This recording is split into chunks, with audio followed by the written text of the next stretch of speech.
नमस्कार, आप सभी का बहुत बहुत स्वागत है। दोस्तों, बहुत सारे लोग पूछ रहे थे कि भाई स्टेयर यानी कि घर की सीढ़ी बनाते समय हमें घर की सीढ़ी की लंबाई और चौड़ाई क्या रखनी चाहिए। तो चलिए आज के वीडियो में हम आपको साइड पर माप कर दिखा देते हैं कि आपको घर की स्टेयर यानी कि सीढ़ी बनाते समय सीढ़ी की चौड़ाई और इसके साथ साथ लंबाई क्या रखनी चाहिए।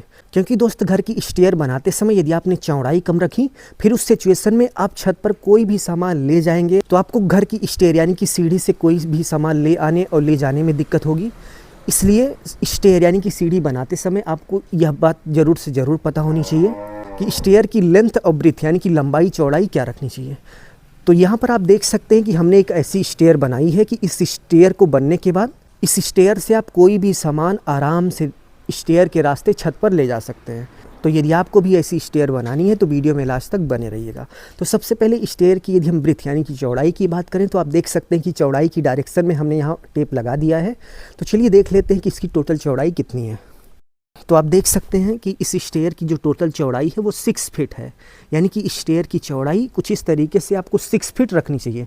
अब कुछ लोग सोच रहे होंगे कि भाई 6 फीट यहाँ पर आ रहा है जबकि यहाँ पर होना चाहिए। तो भाई इधर की जो दीवार होगी वो 9 इंच की ना बनकर 4.5 इंच की होगी। तो 4.5 इंच की दीवार बनने के बाद यहाँ पर 6 फीट से थोड़ा सा ज़्यादा ही बचेगा और उधर की जो वाल होगी वो 9 इंच की बनेगी तो वो पूरा प्लिंथ बीम कवर कर लेगा।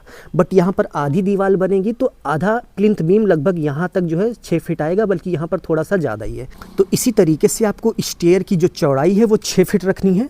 अब चलिए लंबाई की बात करें कि भाई लंबाई कितनी होनी चाहिए, हम आपको डायरेक्ट माप कर दिखाएंगे। तो चलिए हम सबसे पहले लंबाई की डायरेक्शन में टेप लगा देते हैं कि भाई इसकी टोटल लंबाई कितनी है। हम टेप लगाकर वहीं पर ईंट से रख देंगे, ठीक है, क्योंकि यहाँ पर इस तरीके से बिल्कुल स्ट्रेट टेप रख कर मापने का जुगाड़ नहीं दिख रहा है। तो माप कर जितनी लंबाई होगी हम वहीं पर ईंट से दबा देंगे, ठीक है। तो आप समझ जाइएगा कि कितनी है। तो चलिए अभी हम इस डायरेक्शन में टेप लगा लेते हैं।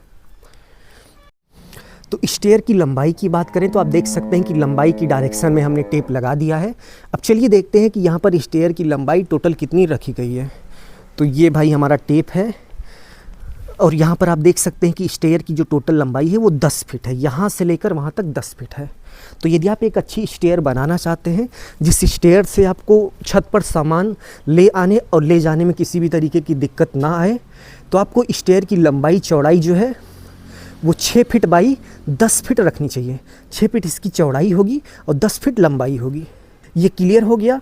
अब यहाँ पर हम आपको एक टिप्स देना चाहेंगे कि प्लिंथ बीम बनाते समय ही स्टेयर का स्टील कुछ इस तरीके से बाहर की तरफ निकाल देना चाहिए।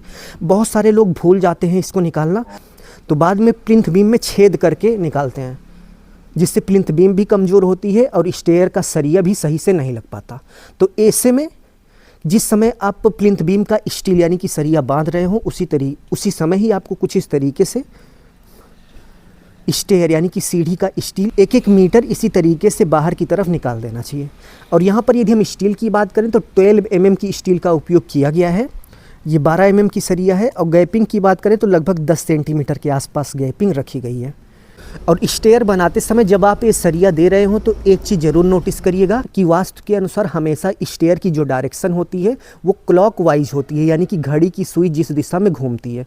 तो यहाँ पर यदि हम चेक करें तो भाई देखो स्टेयर का डायरेक्शन बिल्कुल सही है। यहाँ से स्टेयर बनना स्टार्ट होगा और क्लॉकवाइज यानी कि घड़ी की सुई की डायरेक्शन में वहाँ जाकर इस तरफ मुड़ जाएगा। तो यहाँ पर वास्तु के हिसाब से भी सीढ़ी बहुत ही अच्छी दी गई है। तो यदि आपको वीडियो अच्छा लगा तो प्लीज़ वीडियो को लाइक करके चैनल को सब्सक्राइब कर लीजिए, जिससे हम आगे भी मिलते रहें। धन्यवाद।